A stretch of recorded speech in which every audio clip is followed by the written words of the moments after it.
विधायक मनमोहन भडाना भाजपा सक्रिय सदस्यता सम्मेलन में संबोधित करते हुए। समालखा से सुरेश निरंकारी की रिपोर्ट। जो सक्रिय सदस्य अभियान हमने चलाया था, पहले सदस्यता अभियान चलाया था, तस्वीरों में देख पा रहे हैं, तो उसमें फिर से हमारी भारतीय जनता पार्टी विश्व की दूसरी सबसे बड़ी पार्टी बन गई। दोबारा से आप लोगों के प्रयासों से, आप लोगों की मेहनत से, आप लोगों का जो आपकी मेहनत है, जो लगनशीलता है, ये रीढ़ की हड्डी है हमारी भारतीय जनता पार्टी। यहाँ हम सब बराबर हैं। कुछ बड़े पदाधिकारी भी हैं यहाँ पर, कुछ छोटे भी हैं, और मैं अगर यहाँ पे आपका विधायक हूँ, मैं भी आपके बराबर ही हूँ, एक कार्यकर्ता की हैसियत से आपके सामने हूँ, और हमेशा ऐसे ही रहना चाहूंगा आप लोगों के बीच। जो गैप एक होना चाहिए वो कभी नहीं आएगा, और ना कभी था और ना कभी आने दूंगा आप लोगों के और मेरे बीच, क्योंकि मेरे लिए आप ही सर्वोत्तम हो। सबसे ज्यादा जो मेहनत की, पार्टी ने मुझे मौका दिया, 1 महीने पहले टिकट मिला, आप लोगों के सहयोग के बिना तो मैं कुछ भी नहीं था।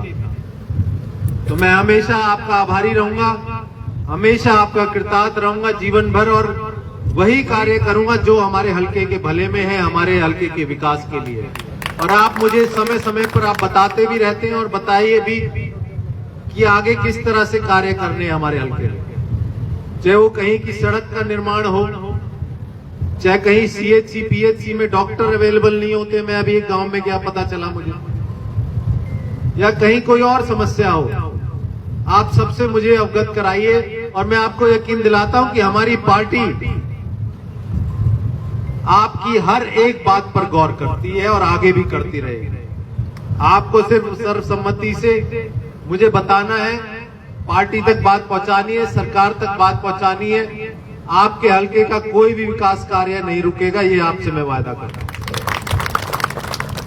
और पिछले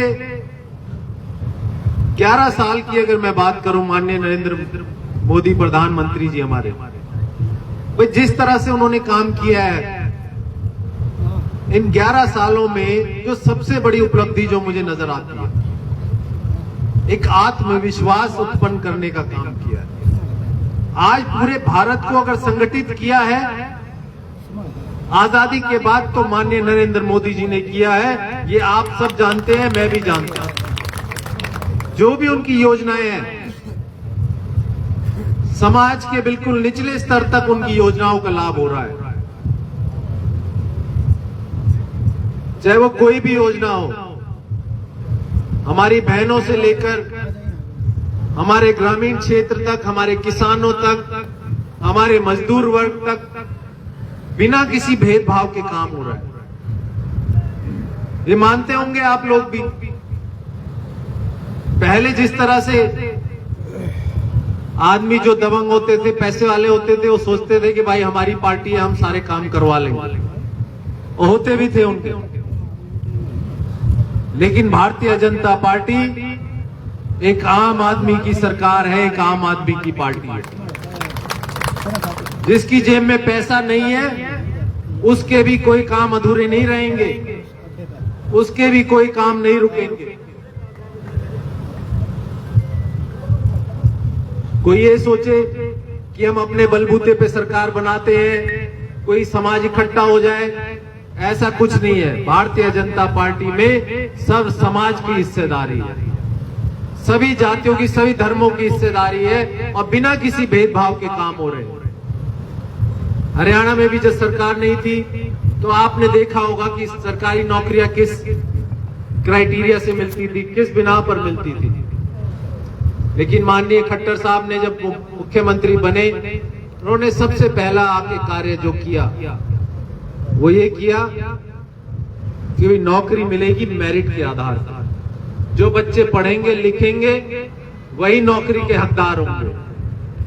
चाहे किसी के पास 50 लाख हो या 1 करोड़ हो, नौकरी कोई बिकाऊ नहीं है। पिछले 10 सालों में ये करके दिखाया है भारतीय जनता पार्टी, और आज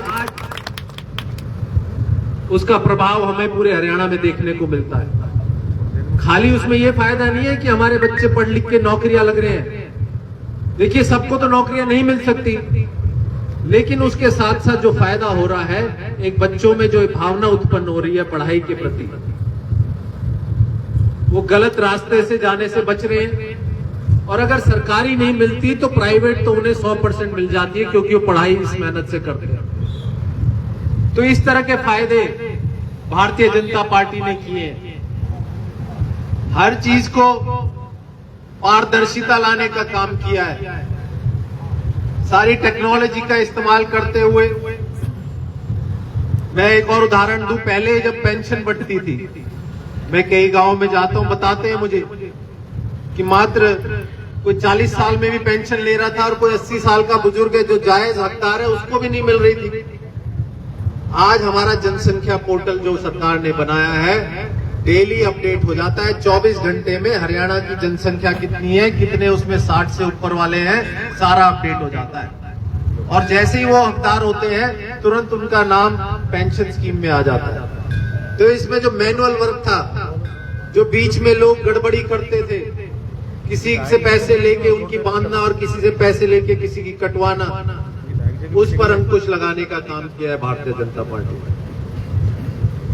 किसानों की जो फसलें, पूरे हिंदुस्तान में इतनी फसलों पर एमएसपी देने का पहली बार काम किया है हमारी सरकार ने। और राष्ट्रीय स्तर पर देखें तो पूरे विश्व में भारत की एक अलग पहचान बनी है।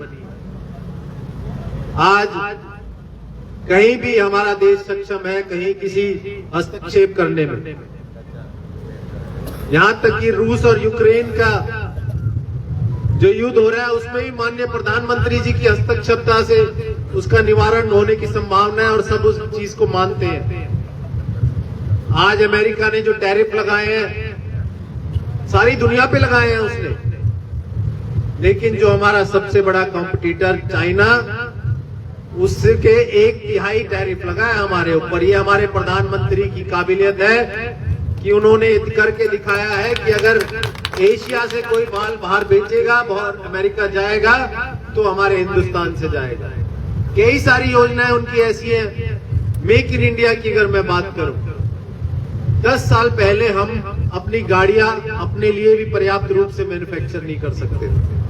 आज हम इसमें सक्षम हैं कि आज हम लाखों गाड़ियां बाहर एक्सपोर्ट कर रहे हैं। और उसमें से जो मारुति के जो प्लांट लगे हैं, हरियाणा उसमें 60% की भागीदारी का वो रखता है। तो हम सबको बड़ा गर्व होना चाहिए। और हमारी पार्टी जिस तरह से काम कर रही है, 2047 तक एक विकसित राष्ट्र की तरफ अग्रसर हो रहे हैं, मुझे लगता है कि हम सबका सपना वही है। ये रोज रोज मीटिंगें बुलाना, चुनाव में जीत हासिल होना, ट्रिपल इंजन की सरकारें बनाना, ये इस बात का सबूत है कि हमें छोटे काम नहीं करने। हमारा लक्ष्य। विधायक मनमोहन भड़ाना के निवास पर भाजपा सक्रिय सदस्यता सम्मेलन का प्रोग्राम किया गया। इस मौके पर भाजपा प्रदेश महामंत्री डॉक्टर अर्चना गुप्ता, राजेंद्र शर्मा, देवेंद्र कौशिक, भाजपा शहरी मंडल अध्यक्ष रेखा गोयल, पार्षद संजय गोयल, ज्योति शर्मा, सुमित्रा झा, पार्षद विनोद वाल्मीकि, पार्षद मनीष बैनीवाल, पूर्व पार्षद सुरेश झंडा, पार्षद रेणु धीमान, लेखराज खट्टर, शीतल नेगी, नीतू धीमान सहित सैकड़ों कार्यकर्ता मौजूद थे। जनहित की आवाज न्यूज चैनल को देखने के लिए आप सभी का धन्यवाद। संपादक लोकेश झा। Phone number 8222903098।